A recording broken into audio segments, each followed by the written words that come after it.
Bien, bonjour à toutes et à tous. Heureux de vous retrouver aujourd'hui.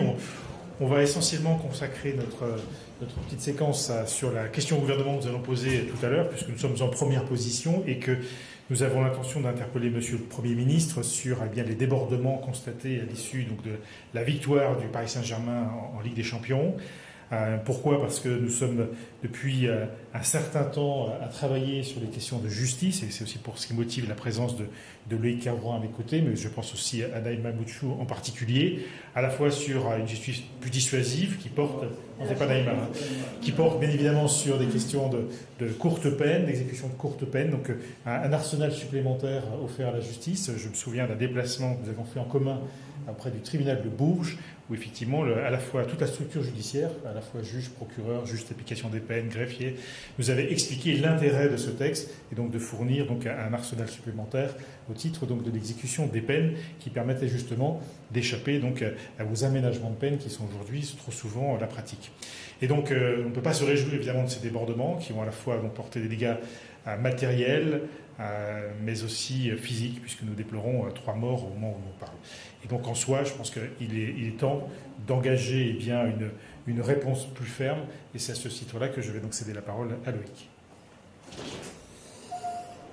Merci beaucoup. On voit bien que les événements qui se sont passés il y a quelques heures sont insupportables pour les Français. Et au-delà du débat sémantique sur est-ce que c'est des barbares ou pas qui l'ont fait, ce qui compte, c'est comment la justice les considère. Parce que tant qu'elle ne les qualifie pas de délinquants, on peut se payer de mots et avoir tous les débats qu'on veut sur la question de est-ce que c'est des barbares ou pas, ça ne sert à rien. Or, la justice, aujourd'hui, elle est empêchée. Elle est empêchée pas par le comportement des magistrats, ce n'est pas les magistrats qui sont en cause. Elle est empêchée par la loi elle-même. La loi actuelle qui interdit à nos magistrats de prononcer des peines de moins d'1 mois de prison ferme, qui seraient extrêmement adaptées pour le profit d'un certain nombre d'émeutiers, mais aussi qui oblige les magistrats à adapter les peines de prison ferme qu'ils prononcent si elles sont jusqu'à 1 an.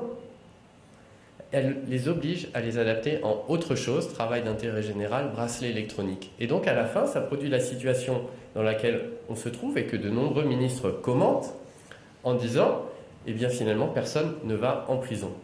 Et simplement, nous, ce qu'on dit, c'est qu'on a travaillé sur cette question depuis longtemps. Ce n'est pas juste maintenant qu'on s'indigne de ça. Ce n'est pas juste le soir de la victoire du PSG que c'est insupportable. C'est tous les jours. Et on a travaillé sur un outil législatif. On l'a fait adopter par l'Assemblée nationale, qui permet aux juges de prononcer des peines de moins d'1 mois, qui supprime l'aménagement systématique des peines jusqu'à 1 an. Et on ne comprend pas pourquoi ce texte est bloqué. Il est adopté par l'Assemblée. Le gouvernement a toute latitude pour l'inscrire au Sénat. Il l'a fait à l'inverse avec 2 propositions de loi sénatoriales sur le trafic et sur le narcotrafic et sur l'agriculture qu'il a inscrit à l'Assemblée. Nous apportons au gouvernement une solution qui est déjà assez importante sur toutes les questions qui se posent aujourd'hui. Donc vraiment, nous souhaiterions que ce texte il puisse continuer son parcours législatif. C'est adopté depuis le tout début du mois d'avril. Et donc nous pensons que ce texte il doit continuer à vivre son parcours législatif le plus vite possible parce que dedans, il y a des réponses qui sont absolument vitales et essentielles pour notre société et pour la répression des événements tels qu'on les a connus il y a quelques jours. Voilà, et de la même façon, nous appelons à une modification, là aussi par la loi, sur l'application des peines planchées, texte qui est défendu par Naïma Boutchou, donc depuis plusieurs sessions maintenant. Et là, nous avons aussi une réponse ferme au gouvernement, donc c'est ce que je vais demander tout à l'heure à notre Premier ministre. Je ne sais pas si vous avez d'autres questions à évoquer, le cas échéant, nous sommes à votre disposition. Oui, Gabriel Bourvitch pour l'agence France-Presse. La question du maintien de l'ordre et de la responsabilité du politique a aussi été soulevée par les opposants, au-delà du qualificatif de barbare ou pas. Est-ce que vous voyez-vous un échec du préfet de police et du ministère de l'Intérieur dans la gestion de ces événements ? Alors, je pense que plusieurs questions ne manqueront pas de nous éclairer, le cas échéant, sur ce sujet. Ce qu'on observe, c'est que plus de 80% des forces mobilisables étaient mobilisées. Donc, on peut difficilement faire un procès d'intention en première lecture.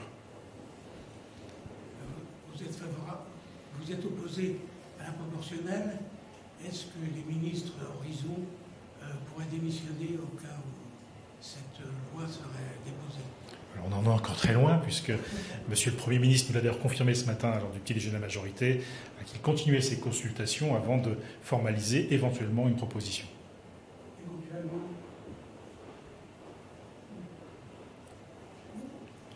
Je vous en prie. Vous avez senti que François Bayrou était un peu moins allant sur la proportionnelle qu'il ne l'était avant, qu'il se rend compte que ça va être compliqué, c'est ça que vous nous expliquez ? Oui, il a fait preuve en tout cas d'une certaine prudence, puisqu'il répondait à une question sur le sujet en disant qu'il se prononcerait lorsqu'il aurait terminé les consultations. Alors je ne sais pas, moi je ne sais pas combien de consultations il reste, mais en tout cas il y avait aussi mon collègue de Lyotte, qui n'est pas un parti mais un groupe, qui demandait également à être entendu en tant que président de groupe. Donc je pense qu'il faut laisser au Premier ministre le temps de tenir son engagement de consulter l'ensemble des composantes donc de l'Assemblée et du Sénat et des partis politiques représentatifs en vue donc de forger son avis et éventuellement de formaliser une proposition. À l'heure actuelle, il est difficile pour moi de la commenter dans la mesure où elle n'est pas sur la table. Oui, simplement pour monsieur qui représente l'AFP, dire que l'échec de mon point de vue il est moins celui du maintien de l'ordre que celui de l'incapacité à apporter une réponse pénale aux auteurs de ces troubles qui font que d'une fois sur l'autre, on va retrouver le même type d'individu et le même type de comportement. Et c'est là l'échec. Et c'est la limite. Vous avez beau mettre toutes les forces de police et de gendarmerie que vous pouvez, si d'une fois sur l'autre, ces individus ne sont pas condamnés fermement, nous n'y arriverons pas. La réponse, elle ne peut pas être que du maintien de l'ordre. D'après les comptes rendus qu'il y a dans les journaux aujourd'hui, les personnes qui ont été arrêtées ont un casier vierge. Ce sont des gens qui ont un travail qui, en gros, disent qu'ils sont laissés entraîner par le mouvement de foule. Est-ce que vous pensez que l'emprisonnement, dans ce cas-là, apportera une plus forte solution que la prise de conscience de ce qu'ils ont fait ? Et vous savez, il y a à la fois la réponse qui est apportée aux fauteurs de troubles, mais il y a aussi l'image que ça renvoie. Aujourd'hui, donc, quand on parle de justice dissuasive, c'est pas pour condamner expressément tout le monde, c'est pour que ceux qui seraient sujets à ou ceux qui auraient la tentation de se laisser entraîner, comme vous le dites, eh bien, réfléchissent à deux fois et se disent finalement le jeu ne vaut pas la chandelle. Vous savez, les courtes peines, évidemment, il ne s'agit pas de rentrer trop dans le détail du texte en lui-même, mais il ne s'agissait pas de mélanger non plus à tous les personnes incarcérées. Voilà, il y a des lieux spécifiques à aménager, adapter. On en est également pleinement conscience, mais on voit bien, et ce sont des juges qui nous l'ont dit très clairement, qu'il y a effectivement parfois besoin d'un choc carcéral pour avoir cet effet dissuasif. C'est pour ça que ça s'appelle des courtes peines, voire de très courtes peines. Et en fait, nous pensons que c'est au juge de répondre à cette question. Or, aujourd'hui, il n'a pas la capacité de choisir l'incarcération, même sur une durée très courte, 7 jours, 14 jours. Aujourd'hui, il ne peut pas incarcérer, même s'il pense fondamentalement que parce que tel ou tel profil, finalement, un très court passage en prison serait bénéfique. Mais ça, ce n'est pas au législateur de décider. Le législateur, il doit donner les outils au juge, et nous, ce qu'on veut, et on l'a travaillé avec les organisations de magistrats, c'est pour ça que les magistrats étaient très favorables aussi à ce texte, c'est donner les outils aux magistrats pour que quand c'est nécessaire, quand c'est la bonne réponse, et pour certains profils ça peut l'être, selon leurs antécédents, selon leur niveau d'inclusion sociale, selon plein de choses, c'est aux magistrats d'avoir cet outil. Aujourd'hui, il ne l'a pas. Une autre question peut-être ? Non ? Mais nous vous remercions. Bonne journée à vous.